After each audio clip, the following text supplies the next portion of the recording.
جو لوگ برے کام کرتے ہیں کیا وہ یہ خیال کرتے ہیں کہ ہم ان کو ان لوگوں جیسا کر دیں گے جو ایمان لائے اور عمل نیک کرتے رہے اور ان کی زندگی اور موت یکساں ہوگی؟ یہ جو دعوے کرتے ہیں برے ہیں۔ اور اللہ نے آسمانوں اور زمین کو حکمت سے پیدا کیا ہے اور تاکہ ہر شخص اپنے اعمال کا بدلہ پائے اور لوگوں پر ظلم نہیں کیا جائے گا۔ بھلا تم نے اس شخص کو دیکھا جس نے اپنی خواہش کو اپنا معبود بنا رکھا ہے اور باوجود جاننے بوجھنے کے گمراہ ہو رہا ہے؟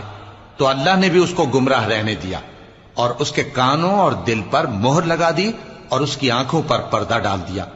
اب اللہ کے سوا اس کو کون راہ پر لا سکتا ہے؟ تو کیا تم لوگ نصیحت نہیں حاصل کرتے اور کہتے ہیں کہ ہماری زندگی تو صرف دنیا ہی کی ہے کہ یہی مرتے اور جیتے ہیں اور ہمیں زمانہ ہی ہلاک کر دیتا ہے، اور ان کو اس کا کچھ علم نہیں، محض قیاس